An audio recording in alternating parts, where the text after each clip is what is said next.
Ladies and gentlemen, at this time, the 56 state and territorial flags are being marched in by the joint services of our military.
welcome to the 153rd National Memorial Day Observance at Arlington National Cemetery.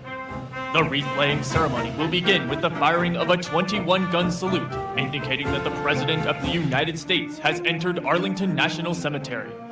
It is requested that all persons viewing the wreath ceremony remain silent and standing. Appropriate honors should be rendered for the playing of the national anthem and during the playing of taps. All personnel in the amphitheater should remain silent and standing and render appropriate honors during the playing of the national anthem and taps. If you have any cellular devices, please set them on silent mode or turn them off. Thank you.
On guard!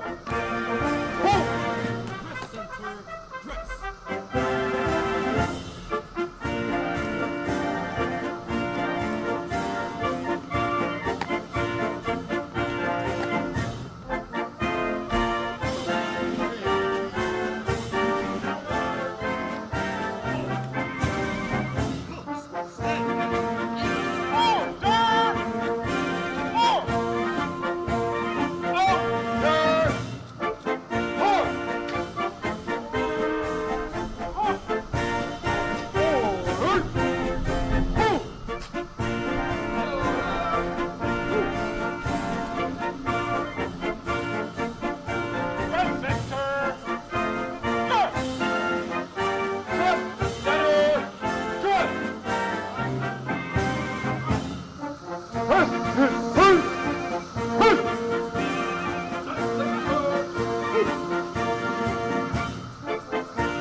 Mark time. Left wheel, mark.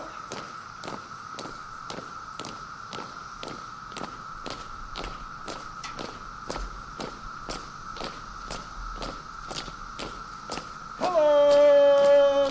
Halt!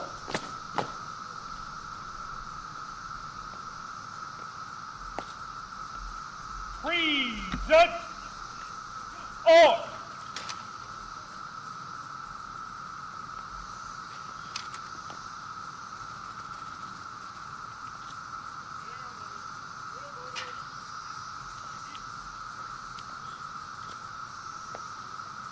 Order!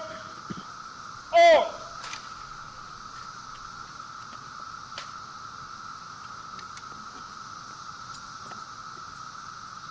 Post the color.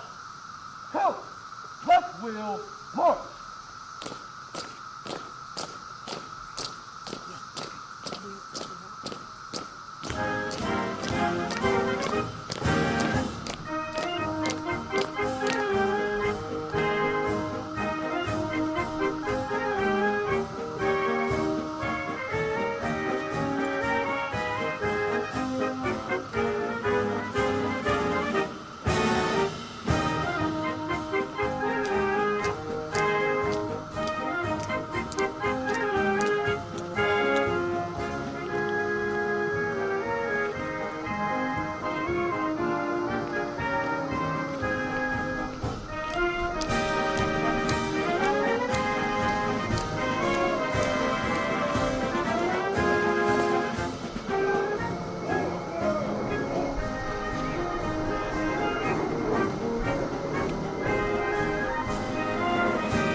the President of the United States, the Honorable Joseph R. Biden Jr., and the Vice President of the United States, the Honorable Kamala Harris, have arrived and are being greeted by the Honorable Lloyd J. Austin III, Secretary of Defense, General Mark A. Milley, Chairman of the Joint Chiefs of Staff, Ms. Karen Durham Aguilera, Executive Director, Army National Military Cemeteries, and Major General Omar J. Jones IV, Commanding General, Joint Task Force National Capital Region, and the United States Army Military District of Washington.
Go! Attention! Right shoulder arch.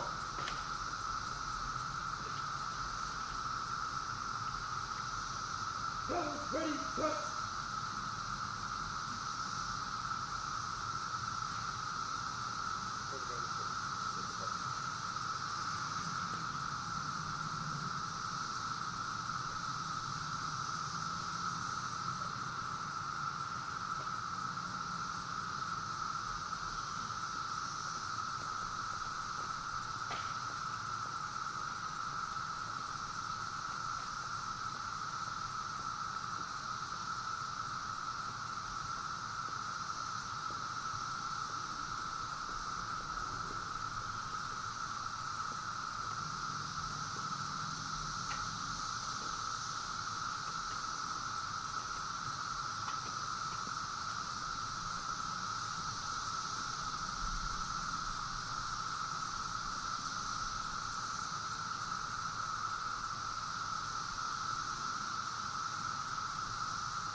Present!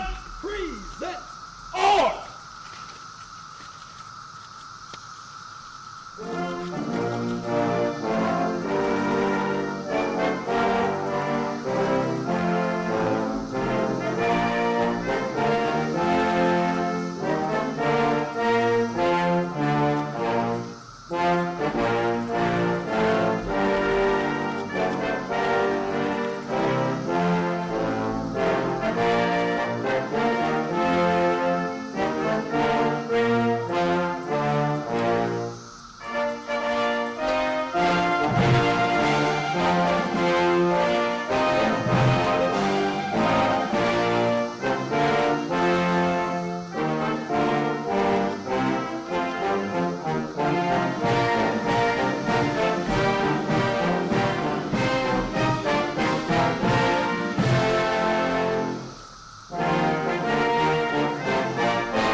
Order! Right shoulder Up!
The wreath ceremony is now complete. The Memorial Day observance will begin momentarily. Please move to your seats.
Ladies and gentlemen, please stand for the arrival of the official party and remain standing for the invocation and national anthem. Flag. Attention. Carry flag.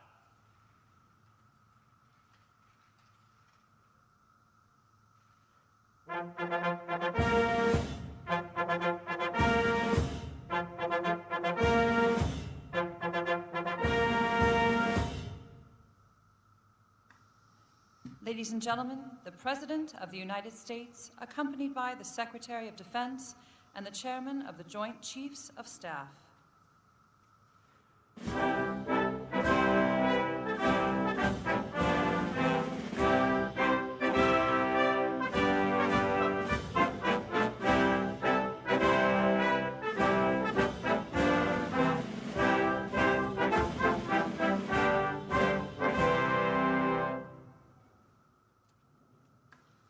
Ladies and gentlemen, Chaplain Colonel Michael Shellman, Command Chaplain, Joint Task Force, National Capital Region, and the Military District of Washington. Please join me in prayer.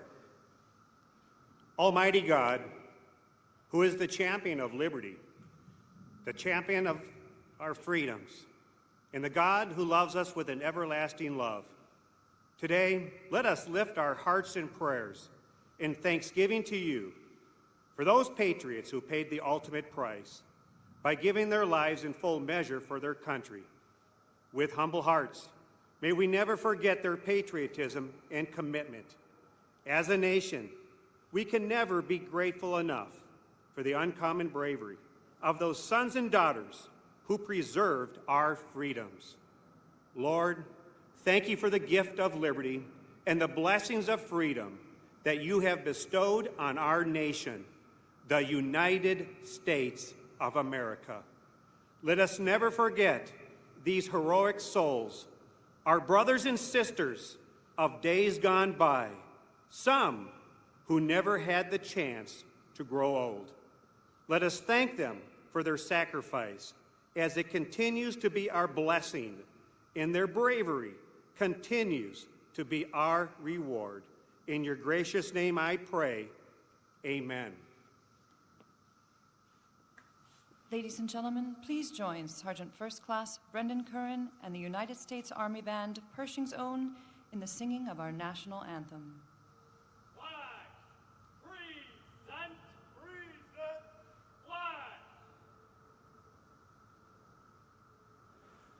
Oh, say can you see by the dawn's early light what so proudly we hailed at the twilight's last gleaming, whose broad stripes and bright stars through the perilous fight o'er the ramparts we watched were so gallantly streaming, and the rocket's red glare, the bombs bursting in air, gave proof through the night that her flag was still there. Oh, say does that star-spangled banner yet wave o'er the land of the free and the home of the brave?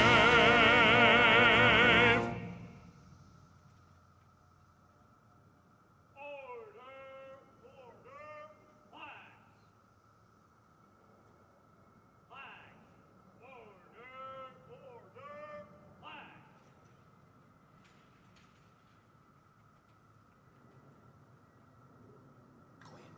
Please be seated.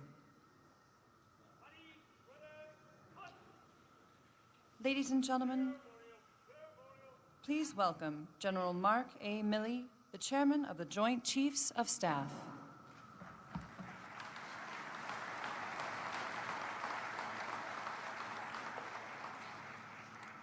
Mr. President, Madam Vice President, Secretary Austin, distinguished guests, fellow Americans, and most importantly, Gold Star families, those that are here and those that could not make it here. It's an honor to join you all in solemn remembrance and reflection on this 153rd observance of Memorial Day for the over 1 million Americans who have given the last full measure of devotion in service of their country. Since our founding, more than 42 million Americans have stepped forward to serve their country as soldiers, sailors, airmen, Marines, guardians, and Coast Guardsmen. Their story is, of course, one of courage, selflessness, and commitment. This Memorial Day, we honor their memory and the values they upheld so that we could live in freedom. From Bunker Hill to Gettysburg, from the Meuse-Argonne to Iwo Jima, Incheon, the Idrang Valley, to the Korengal, Ramadi, and Mosul. Their sacrifice is an example for all of us to never forget and to always honor. At the first official Memorial Day ceremony held here at Arlington in 1868, children who had been orphaned by the Civil War moved throughout the cemetery, laying spring flowers on the graves of our soldiers. Since that day, 153 years ago, on this day in May, we come together as Americans to mourn, but much more importantly than mourning, we come together as Americans to remember. Remember that we owe the brave men and women who have lost their lives in service to this nation. And remember, too, that behind every fallen comrade is a family whose sacrifices embody the soul that is America. We reflect on the dreams never realized, the pain of a parent who has lost a child, the pain of a child who has lost their parent. For every day is Memorial Day for the families of our fallen. But today is also a day to celebrate their courage and how they lived and why they fought. And remember that they lived for something bigger than themselves. They fought for the values and traditions of this nation. They fought for the belief that under these colors of red, white, and blue, all of us are Americans. And we hold these truths to be self-evident, that all men and all women are created equal. And each of our fallen knew that freedom is worth fighting for. And each of them made a difference. So it is up to us, the living, to leave these hallowed grounds today and recommit ourselves to the cause for which they died, but equally important, to the cause for which they lived. It is our job to live a life worthy of their sacrifice. So may God bless our fallen, may God bless the families of our fallen, and may God give us the strength to defend the idea that is America and ensure this nation shall not perish from this earth. It is my privilege to introduce the Secretary of Defense, a man I have known for a quarter of a century and whose leadership in the crucible of battle I have personally witnessed. He is a leader of extraordinary integrity, and it is my pleasure to serve alongside him again. Ladies and gentlemen, it's my honor to introduce the 28th United States Secretary of Defense, Lloyd J. Austin III.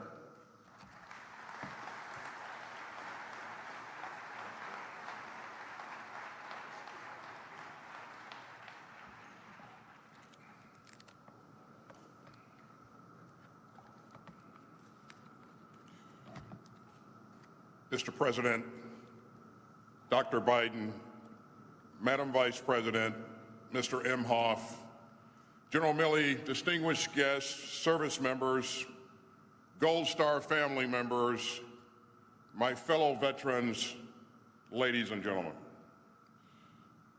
Thank you for joining us on this solemn day in this solemn place. We come together to remember and to renew our sense of common purpose, and to reach out to those who have long mourned and to those who newly grieve. Mr. President, in thinking about joining you here today, I reflected on a meeting I held a few days ago with some of our Gold Star and surviving families. One of them was Shannon Slutman, the wife of a Marine reservist. They have 3 children. Her husband, Chris, was killed by a suicide bomber on April 8th, 2019 in Bagram, Afghanistan. The first thing that she said in our meeting was simply, "I'm going to try not to cry." And she told us that before her husband left on one of his deployments, she sat him down and said, "God forbid something happens to you, but if it does, where do you want me to bury you?" And he told her, "I don't care. I just want to be near you." And today, Staff Sergeant Chris Slutman rests here in Arlington in Section 60, alongside so many of his brothers and sisters in arms who made the ultimate sacrifice in action in this longest of American wars. Our Gold Star and surviving families wage a fight that goes on long after the funerals. And it is our sacred duty to do more to ease the burden that they shoulder on Memorial Day and every day. Because for as long as America has sent our sons and daughters into harm's way, those on the home front have also been on the front lines. And Mr. President, you know firsthand the pride of seeing a loved one put on our country's uniform. You also know what it means to wait and worry while a son serves in a battle zone far away. And you know what it means to commit American troops to fight. And you understand the mixture of pride and stress and fear and love that all our military families live with. As a former commander, I know these feelings myself.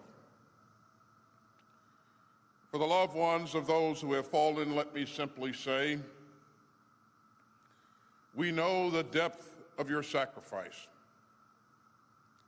but we can never truly know the depth of your loss.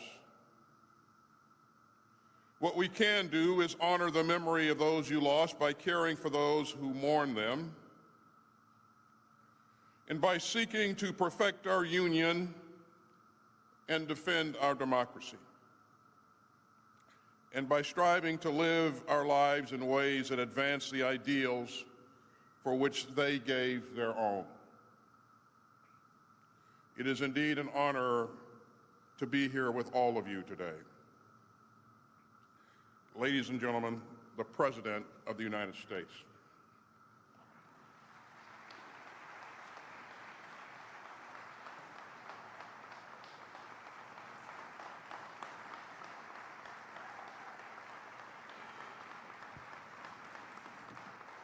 Madam Vice President, Secretary Austin, Secretary McDonough, General Milley, Gold Star families, my fellow Americans.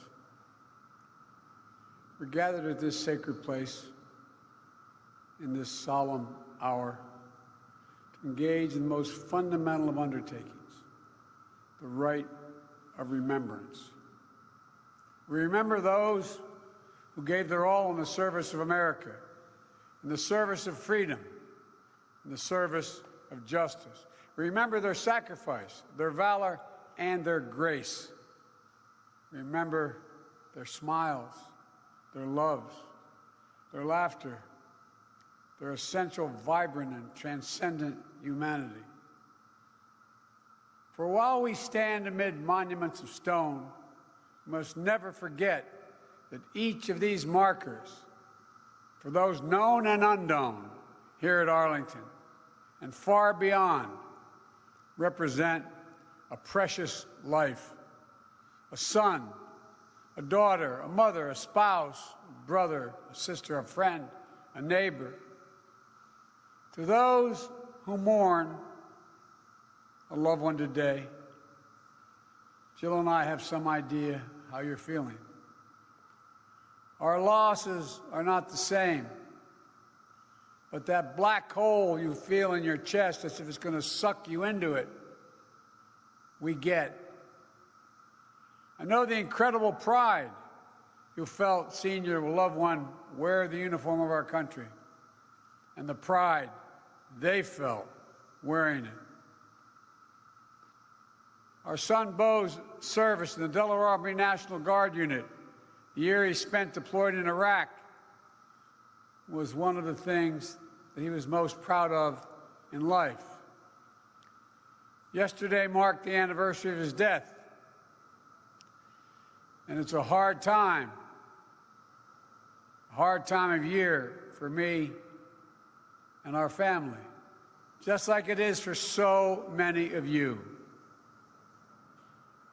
It can hurt to remember, but the hurt is how we feel and how we heal. I always feel Bo close to me on Memorial Day. I know exactly where I need to be, right here, honoring our fallen heroes. Because through pain and anguish of his loss, I remember the pride on his face the day I penned those bars on his shoulders. To all of you who are fighting with the fresh pain of loss, as hard as it is to believe, I promise you this: the day will come when the image of your loved one will bring a smile to your lips before it brings a tear to your eyes. The Bible teaches, "Blessed are they that mourn, for they shall be comforted." That comfort, that reassurance can be a long time in coming, but it will come, I promise you. And my prayer for all of you is that that day will come sooner rather than later. We all know Memorial Day origins lie in the wake of the Civil War, a war for the freedom of all, a war for union, a war for liberty, and for the preservation of the Constitution. In calling for such a day, General John Logan, commander of the Grand Army of the Republic, issued General Order Number 11. He directed the nation set aside a day to honor, and I quote, "those who died in defense of their country during the late rebellion and whose bodies now lie in almost every city, village, and hamlet, churchyard throughout the land." And so we have, and so we do again today in our time. We're the children of sacrifice made by a long line of American service members, each a link in that chain of honor. We live by the light of the flame of liberty they kept burning. We're free because they were brave. Here on these gentle rolling green hills and across America and around the globe lie buried the heroes of the greatest experiment the world has ever known, ever seen. The experiment bears the noble name, the United States of America. Women and men, all those we honor today, gave their lives for their country, but they live forever in our hearts, forever proud, forever honorable, forever American. They are the sentinels of liberty, defenders of the downtrodden, liberators of nations. And still today, Americans stand watch around the world, often their great personal peril. War and conflict, death and loss are not relics of our American history. They're part of the American story. Here in Arlington lie heroes who gave what President Lincoln called the last full measure of devotion. They did not only die at Gettysburg or in Flanders Field or in the beaches of Normandy, but in the mountains of Afghanistan, the deserts of Iraq in the last 20 years. Section 60, when I walk through it, reminds me of the cost of war. Hundreds of graves are here from recent conflicts. Hundreds of patriots gave their all. Each of them leaving behind a family who live with their pain and their absence every single day. I want to assure each of those families, we will never forget what you gave to our country. We will never fail to honor your sacrifice. Each day, starting when I was Vice President of the United States, I carry in my pocket a number of troops killed during the wars in Afghanistan and Iraq. Not an approximation, not rounded off numbers.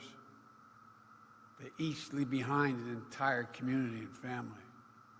And today, that number is 7,036. 7,036 fallen angels who've lost their lives in these conflicts. And on this Memorial Day, we honor their legacy and their sacrifice. Duty, honor, country. They lived for it. They died for it. And we as a nation are eternally grateful. You know, America's been forged in the battles and the fires of war. Our freedom and the freedom of innumerable others has been secured by young men and women who answered the call of history and gave everything in the service of an idea. The idea of America. It's the greatest idea in the long history of humankind. An idea that we're all created equal in the image of Almighty God. That we're all entitled to dignity, as my father would say, and respect, decency and honor, love of neighbor. They're not empty words, but the vital beating heart of our nation. And that democracy must be defended at all costs, for democracy makes all this possible. Democracy. That's the soul of America. And I believe it's a soul worth fighting for, and so do you. A soul worth dying for. Heroes who lie in eternal peace in this beautiful place, this sacred place, they believe that too. The soul of America is animated by the perennial battle between our worst instincts, which we've seen of late, and our better angels. Between me first and we the people. Between greed and generosity, cruelty and kindness, captivity and freedom. The Americans of Lexington and Concord, of New Orleans, Gettysburg, the Argonne, Iwo Jima, Normandy, Korea and Vietnam, Afghanistan and Iraq, and thousands of places in between. These Americans weren't fighting for dictators. They were fighting for democracy. They weren't fighting to exclude or to enslave. They were fighting to build and broaden and liberate. They weren't fighting for self. They were fighting for the soul of the nation, for liberty and simple fair play. Simple fair play and decency. Today, as we remember their sacrifice, we remind ourselves of our duty to their memory, to the future they fought for. We owe the honored dead a debt we can never fully repay. We owe them our whole souls. We owe them our full best efforts to perfect the union for which they died. We owe them the work of our hands and our hearts to make real the promise of a nation founded on the proposition that all of us are created equal and deserve to be treated that way throughout our lives. Democracy is more than a form of government. It's a way of being. It's a way of seeing the world. Democracy means the rule of the people. The rule of the people. Not the rule of monarchs. Not the rule of the moneyed. Not the rule of the mighty. Literally, the rule of the people. The lives of billions, from antiquity to our own hour, have been shaped by the battle between aspirations of the many and the greed of the few, between people's right to self-determination and the self-seeking of the dictator, between dreams of democracy and appetites for autocracy, which we're seeing around the world. Our troops have fought this battle on fields around the world, but also the battle of our time. And the mission falls to each of us, each and every day. Democracy itself is in peril, here at home and around the world. What we do now, how we honor the memory of the fallen, will determine whether or not democracy will long endure. We all take it for granted. We think we learn in school, yet that every generation has to fight for it. But look, it's the biggest question. Whether a system that prizes the individual, that bends towards liberty, that gives everybody a chance of prosperity, whether that system can and will prevail against powerful forces that wish it harm. All that we do in our common life as a nation is part of that struggle, the struggle for democracy that's taking place around the world, democracy and autocracy. A struggle for decency and dignity, just simple decency. A struggle for posterity, prosperity and progress. And yes, the struggle for the soul of America itself. Folks, you all know it. Democracy thrives when the infrastructure of democracy is strong. When people have the right to vote freely and fairly and conveniently. When a free and independent press pursues the truth, founded on facts, not propaganda. When the rule of law applies equally and fairly to every citizen, regardless of where they come from, what they look like. Excuse me. Wherever Americans are, there is democracy. Churches and synagogues and mosques, neighborhoods and coffee shops and diners, bleachers at kids' baseball or soccer games, libraries and parks. Democracy begins and grows in the open heart and the impetus to come together for a common cause. And I might note parenthetically, thank you, TAPS. That's what you do. And that's where it will be preserved. For empathy is the fuel of democracy. Let me say that again. Empathy is the fuel of democracy. Our willingness to see each other, not as enemies, as neighbors, even when we disagree, to understand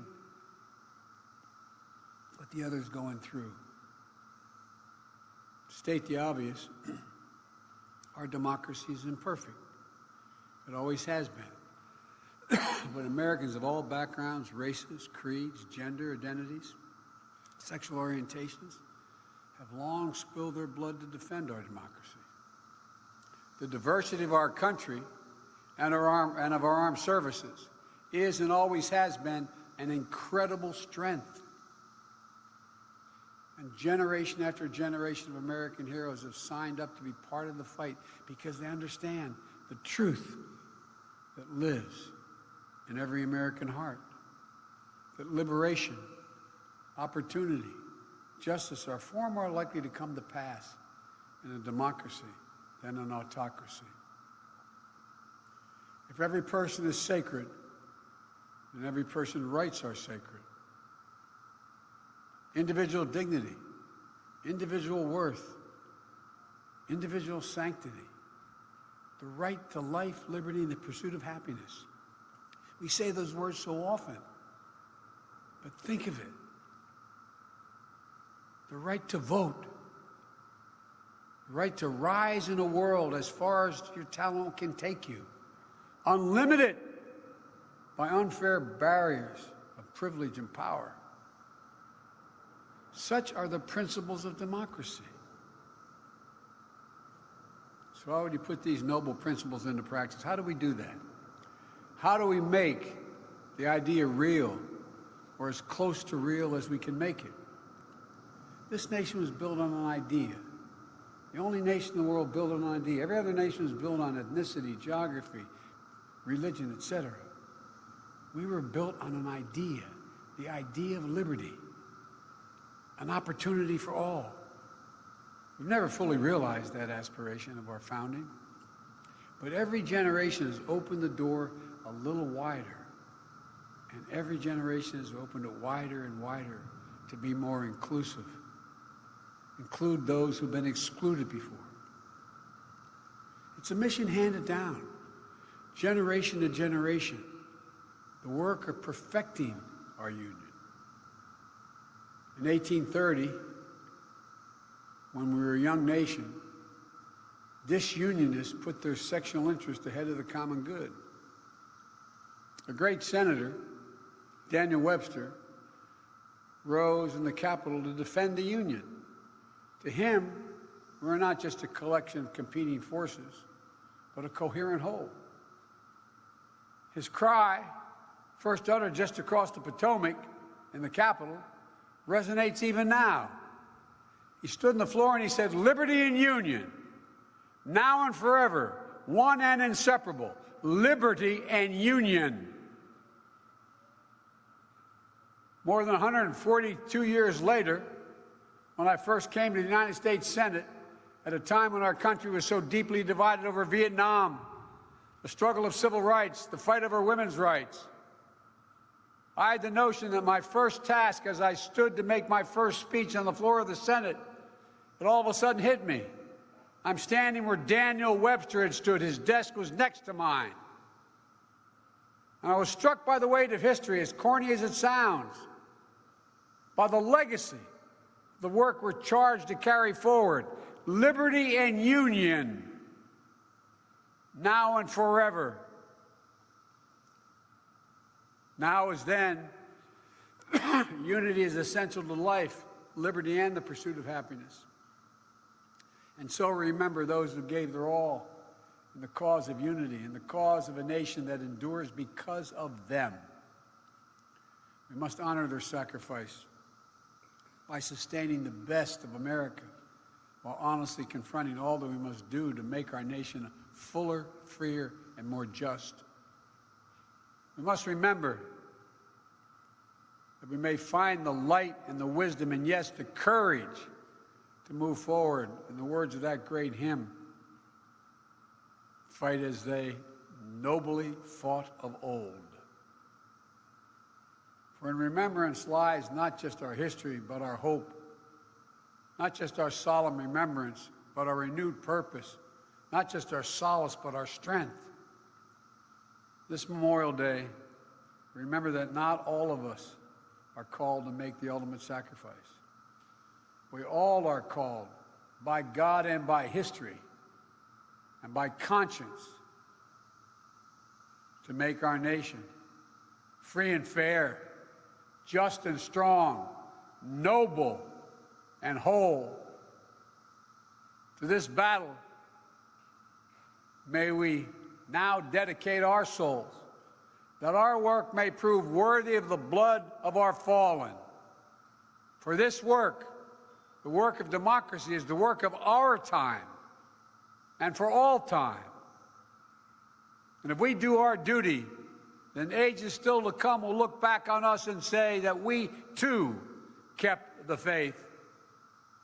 And there's nothing more important, nothing more sacred, nothing more American than keeping the faith. May God bless the United States of America, and may the light perpetually shine upon the fallen. May God bring comfort to their families, and may God protect our troops today and always. God bless you all.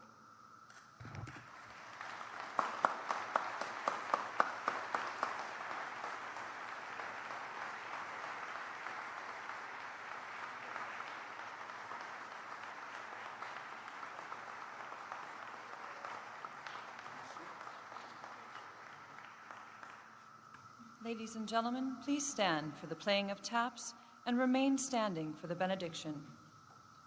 Flag. Attention. Carry flag.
Please receive our closing prayer. Lord, may we be inspired by the deep sense of loyalty, dedication, and commitment of those we have remembered today. Renew our faith and allegiance to our nation and each other. Lord, bless the families of our fallen. Bless our nation's leaders. And God bless America. In your loving name I pray, amen. Ladies and gentlemen, please remain in place as the official party departs and for the departure of the state and territorial flags.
Ladies and gentlemen, this concludes today's Memorial Day observance.